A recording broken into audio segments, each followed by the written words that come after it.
Assalamualaikum warahmatullahi wabarakatuh. Saya Dwi Wandatusya Putri dengan NIM 877628898 akan melakukan praktikum dan mengamati terkait ekosistem darat.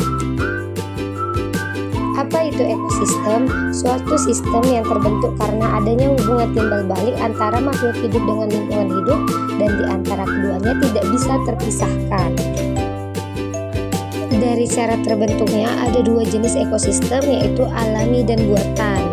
Sedangkan untuk komponen ekosistem itu terdiri dari komponen biotik dan abiotik, di mana komponen biotik itu terdiri dari produsen dan konsumen serta dekompreser, sedangkan komponen abiotiknya itu terdiri atas bahan anorganik, organik, dan iklim.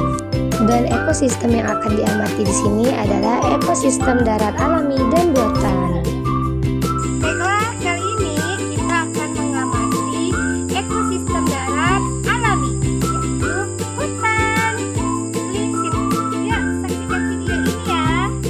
Di hutan, komponen abiotiknya yang pertama, kondisi cahayanya cukup, suhunya mencapai derajat 32 derajat Celcius, jenis tanahnya gambut dan subur dengan angin yang semilir serta keadaan airnya sangat cukup. Nah, setelah itu kita akan mengamati komponen biotik yang ada di hutan. Tanaman yang pertama itu ada tanaman paku. Kemudian di hutan juga menemukan pohon jambu akasia yang pada umumnya digunakan oleh manusia, kalau di daerah saya itu sebagai bungkus pecel. Selain itu di hutan juga menemukan daun gelembung. Ada juga pohon daun salam. Dan yang terakhir itu ada tanaman buah keduduk. Nah, tanaman buah keduduk ini biasanya dimakan oleh para burung yang ada di hutan.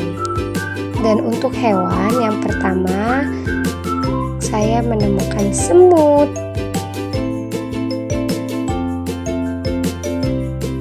Dan selanjutnya itu ada hewan capung merah.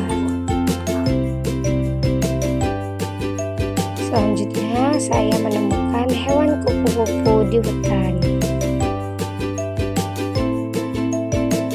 Kemudian ada juga lalat hutan. Dan yang terakhir ada belalang pendekar merah.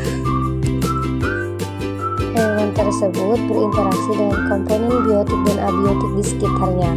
Mereka membutuhkan air, oksigen, dan makanan untuk hidup dan berkembang biak. Kali ini saya akan mengajak kalian semua mengamati salah satu ekosistem buatan yang ada di lingkungan rumah saya, yaitu kebun. Baiklah, biotik yang akan kita amati yaitu tanah.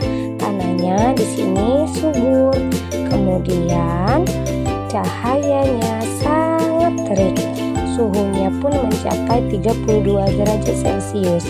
Angin di sekitaran kebun semilir dan kondisi air cukup banyak. Selanjutnya kita akan mengamati komponen biotik yang ada di sekitaran kebun. Tanaman yang pertama itu ada tanaman timun.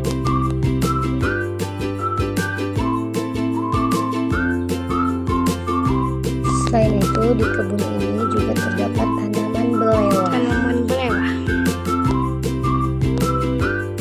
Kemudian ada juga tanaman ubi jalar atau ubi rambat.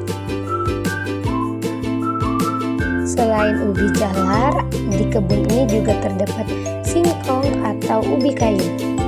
Selain itu ada juga tanaman buah nanas. Nah, selain tanaman, komponen biotik di kebun itu terdapat hewan. Yang pertama ada hewan belalang yang sedang hinggap di daun. Kemudian juga ada burung. Kemudian ada binatang kecil yang sedang berjalan di daun, yaitu kecoa daun. Nah, di sini ada juga hewan capung yang sedang hinggap di daun. Dan yang terakhir yang ada di dalam kebun itu adalah hewan alam. Nah, semua tanaman dan hewan tersebut saling berinteraksi dengan komponen abiotik, di mana mereka membutuhkan cahaya matahari, air, dan tanah untuk membantu proses pertumbuhannya.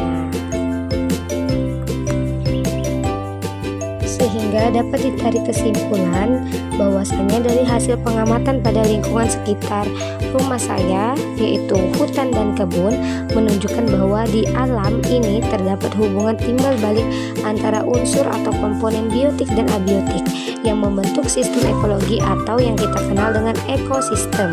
Interaksi tersebut mendukung keseimbangan alam yang menguntungkan bagi makhluk hidup termasuk manusia. Terima kasih.